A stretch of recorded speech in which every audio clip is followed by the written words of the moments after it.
So, the Angelus. Okay. So, I'll begin by syempre defining lang, no? What the Angelus is. It's one of the norms that we do as Ninevites. And I would admit, no, even myself, when I started Nineveh, parang medyo weird kasi hindi ka naman sanay mag-Angelus eh.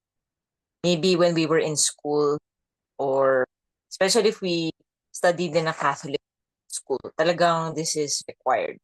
Or maybe we're in SM and, yung SM, they do this eh. Tapos, maririnig mo yun over the PA system, no? People praying the Angelus. And when we started Nineveh and it became part of our norms, parang we really have come to appreciate. And through this talk, hopefully, we can also see how we benefit from it. No? Simple siya. And honestly, I would admit myself, parang minsan feeling ko parang, dami ko pang ginagawa, mag-Angelus, wait lang. Parang sometimes you feel like it's like an interruption. No? Pero we will discuss no the benefits that we get when we pray the Angelus, this very short but powerful prayer.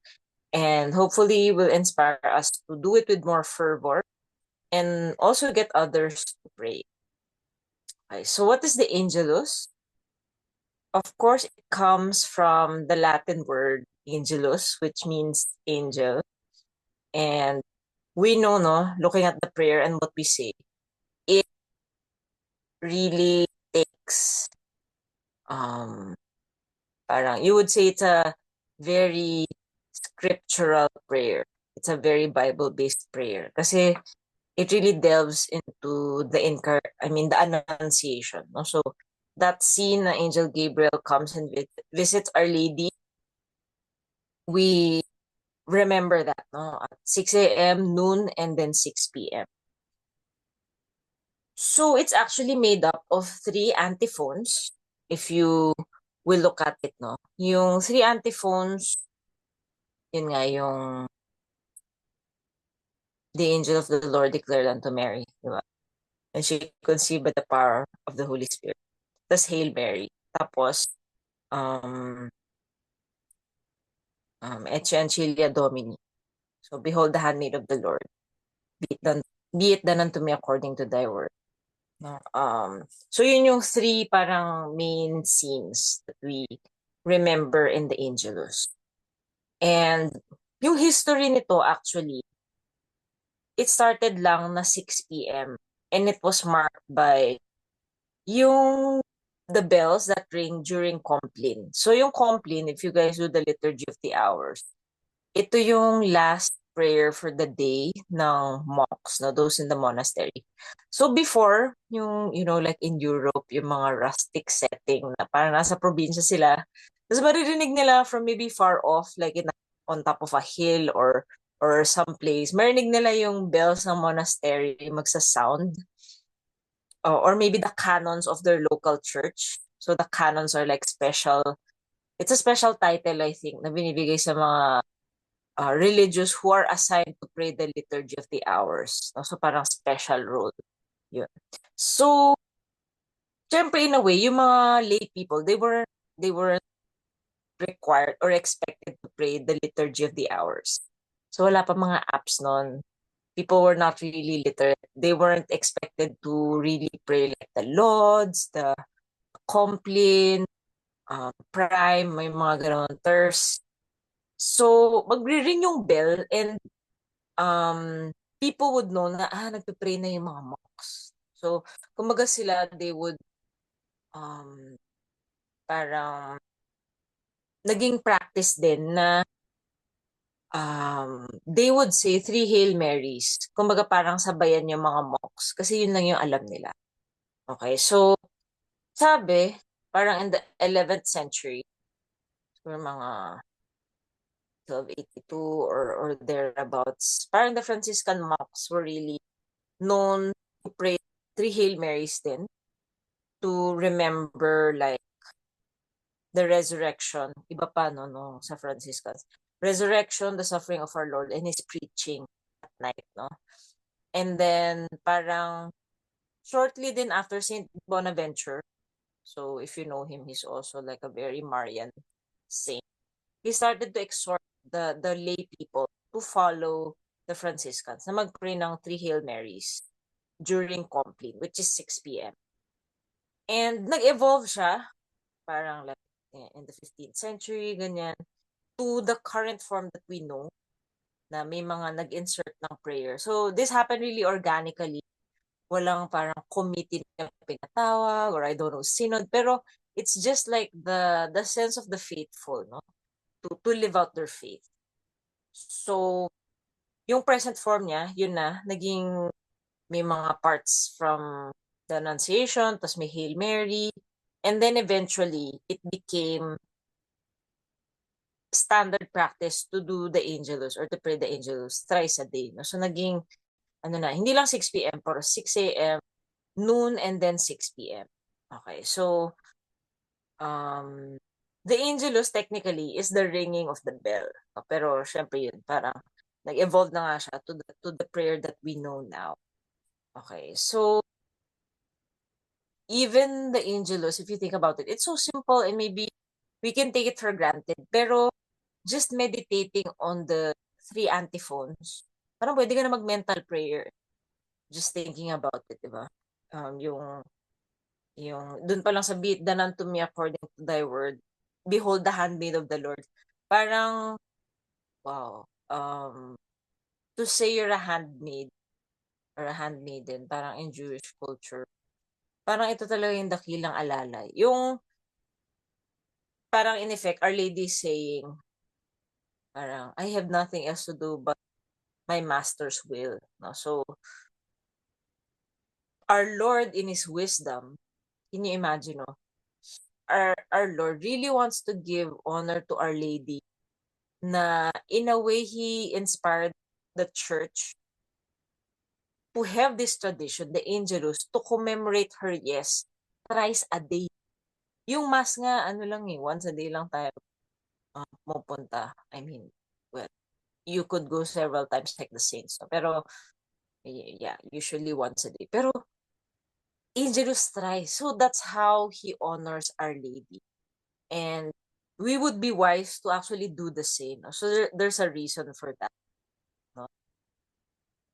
Least of the reasons is, not least of the reasons, I mean, is, so that, like Our Lady, we will also give our yes to God. Diba? Tapos, nandun din yung part nung sa Gospel ni John na, and the Word was made flesh and dwelt among us. Um, so, in a way, we're also being reminded na at the Annunciation was exactly also the conception of our Lord. Okay? Kaya siya, uh, kaya siya March 25. Okay? Yung March 25, it's exactly 9 months before December 25. So, ganun siya kino-commemorate ni God. Okay, so, and in a way, by extension, the church. No? So, that's how precious those events are to our Lord, na He wants all of His children to do the same. Okay, so, edi syempre yung following part din yung, forth we beseech thee, O Lord, this grace into our hearts, that we to whom the incarnation of Christ your Son was made known by the message of an angel. Ito na yung parang summary of everything that we believe in, if you think about it. No? So, it's like the life of our Lord summarized. And it's a simple prayer, even children can memorize it. But parang us, we will really reflect on it on all our lives now. And hopefully through this talk, we will go through just some of the benefits that we get from the Angelus. We will do it reverently, with fervor, and not hurriedly. Kasi honestly, like ako, lalo na yung, kunwari sa office, yung bigla ka nalang tatayo. Parang nasanay na nga yata yung mga office mates ko. Bigla ka nalang tatayo, tapos parang nag-pray ka ng Angelus. Minsan I get people to join me, pero sometimes it's awkward. Like, some are not Catholic or mga ganon. So minsan, I just really want to get it over with. Kasi parang, may mga weird times that people will talk to you while you're playing the Angelus, mga ganon. Um, but then, we realized na ilang, ano ba siya, parang it's, I don't know if it's 3 minutes pa. Pero those are such precious minutes, no? So, first wonder ng Angelus is, tada, unang pasabog talaga. When I found this out, I'm like, yeah, this is so cool. We get, guys, you do the math, 100-day indulgence every time we pray Angelus. That is so cool, guys. So, alam niyo ba na mystics say that for every mortal sin, we will usually have to be in purgatory for 7 years. So, this is most likely even if we have confessed the sin. Kasi may stain yun on our soul. Eh. Kumbaga, we parang wounded our soul in a way. Lalo na siguro kung habitual siya. Kumbaga, para tayong nababaon na even if we confess that sin, maybe we weren't able to do enough reparation during our life. So 7 years, isipin mo ilang mortal sin ka all your life. Parang, wow, that's a long time. But if we do the Angelus every day, thrice a day, that's like 300 days of indulgence a day. Okay, I don't want to be so technical, pero parang galing lang ni Lord. Parang even if we keep on sinning, he's so generous na he keeps on extending so many ways na makabawi tayo sa kanya, no? And just really show our love to him. So, in a day, para kang nakabawas ng 1 year in purgatory. Okay? That's just one day. How good is God, no? So, let's really see the Angelus for how precious it is and not just get over it kasi it's part of our norms, no? So, the 100-day indulgence. That's so cool. Okay. Second is, when we do the Angelus, we greet Our Lady, no? We accompany Saint Gabriel the Archangel in greeting her, no? With so much sweetness, no? It's like we're putting a jewel in her crown, no? And when we do that, kumbaga, we unite ourselves with all the generations of Catholics throughout, you know, the thousands of years who have done, hindi pa naman thousands of years kasi kung 15th century, hundreds of years who have done this, and kumbaga, we are with them united like an unbroken chain, no? Reverencing and honoring Our Lady. Okay, so we greet Our Lady, no? So isipin mo like someone you love, di ba? Na parang we want to constantly be in communication with them. Kahit busy tayo, the Angelus will remind us that she is there. Okay, and that we are not alone in our day. So we greet Our Lady, no? We give her due reverence. No? So we have spouses or children, no? We're constantly checking on them. So of course, Our Lady din, parang, Mama Mary, hi, I'm here. Pansinin mo ako, help me with my needs, di ba? So yun, that's the second one. We greet Our Lady with great reverence. This prayer pleases her a lot, no? And pleases our Lord a lot. Okay.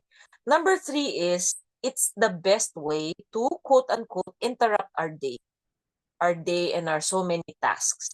No? So ako super relate talaga ako. Yung talagang yung day na parang shucks, ang dami mong tinatapos, ang dami mong report, like shucks, noon na pala. Parang sometimes I feel, no, personally, it's like an unwelcome interruption. Parang, oh my gosh, kita mag-i-insulus pa ako, ano ba to? But then there's no other way to interrupt our day better, no? And what great graces this interruption brings us, no? So, para din siyang reset. So, pag masyado tayong, like ako, masyado rin akong like, I have to do this, I have to do this. When I'm interrupted, quote unquote, by the angelos, I'm brought back to the supernatural dimension of my day. No, na, ayun nga pala, andyan si our Lord, andyan si Our Lady. No, maybe the work I need to do, I need to lift it up, in prayer again. And ask for their help, ask for their guidance, diba? So number 3 is, it's the best way to interrupt our day. Number 4 is, it can be a great family prayer. Okay, so it can be a great family prayer. For those of us who are really working full time outside of the home for like 5 days a week, then this might be a bit challenging. Maybe you're home by 6. You can still do this. Or even in your absence, like we can teach the rest of the family to do this, no, wherever they are. Or in the morning, sana naman by 6 a.m. nasa bahay pa kayo. You can do this together as a family. And, I think no matter the age, this is really like a starter prayer, no? Parang even toddlers, parang they're initiated, no, into the prayer life. No? Kahit na vocal prayer siya, alam niya, no, there's something going on that's different. And we always do this. And, we're praying at the altar. Parang, ano siya, prepares children to really value the spiritual life. No? And of course, Our Lady. Okay, so number 4, it can be a great family prayer. Kumbaga, a great family tradition that you do, and that hopefully, even our family members, they can carry with them. No? Like if they travel, they're in school or whatever, sometimes even if they're with friends, they will remember this, no? And be greatly blessed by this prayer. Okay. Sabi din nung isa kong video that I listened to, we can also pray this daw at mealtime. Okay, that's so new to me, hindi ko yun naisip. Pero, for example, mealtime is the only time that you're together. Kahit sabihin natin 6, 7 p.m. na yon, you can still pray this together. No? So, kumbaga, Angelus, we can see it as like a family prayer. Syempre, aside from the rosary, hopefully we can pray the rosary with our families. Angelus, yeah, it's a great family prayer. Tapos kasi may sagutan siya, di ba? So, it was really, in a way, meant to be like a communal prayer. Though, pwede ring mag-isa. Pero, I think how it's structured now, it was really to be prayed by more than one person. Okay, so that's number 4. It can be a great family prayer or prayer with your spouse kung wala pa kayong anak. Number 5 is, this is, I think, like based on a sharing by an exorcist recently na the Angelus daw guards against diabolical influence. Wow. So cool. As in, so many things about Our Lady na talagang she's really like the bane of the devils. Takot talaga sila sa kanya. This is really like a great big sign na stay away. Kumbaga parang they really just run away and scatter, no? When we pray the Angelus. We guard our homes, we guard our minds, no? With the Angelus. That's so awesome. Exorcist priest yung nagsabi nito. And I think for starters, for Father Ripperger, he has a protocol that he gives to many of the people who approach him for exorcism or diabolical possession or obsession. Liber Cristo yung tawag sa protocol. You can actually find it online. So yung tama ba yung alala ko? Liber Cristo. Basta yun. Meron siya mga protocol, pero the Angelus is part of it. So meaning, yung mga quote-unquote light cases na parang feeling nila kailangan nila ng full-blown exorcism. Pero they follow the protocol of Liber Cristo. Nawawala na yung diabolical influence. And part nun yung Angelus. So we're really so sure that this is a powerful prayer. No? So that's number 5. Number 6 is, it can help us combat anxiety by rooting us in the present moment. Okay, so this is so helpful. And I think personally for me, I really have seen this so much. Kasi parang minsan nakaka-overwhelm, di ba? Yung pressures of like, shucks, ito pa yung gagawin ko after nito, tapos blah, blah, blah, just like, I'm gonna do this tomorrow, blah, blah, blah. When you pray the Angelus, parang um,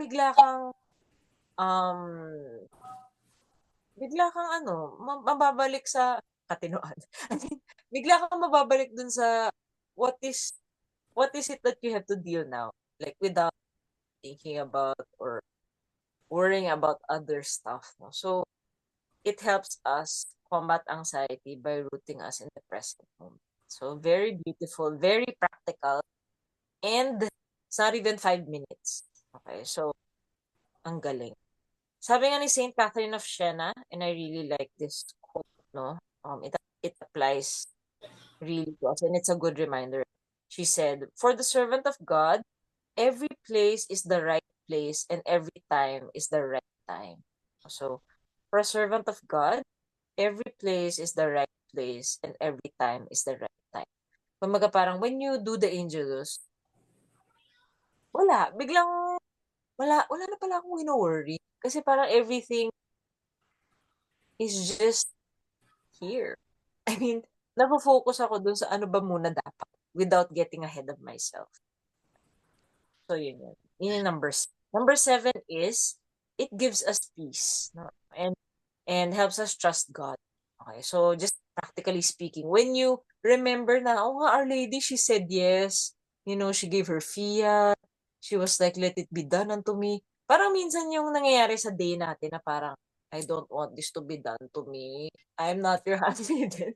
Parang ma-reset tayo na, oh nga, no, parang, we are being taught, para siyang micro lesson na, oh nga, I'm being encouraged to trust God through my circumstances now.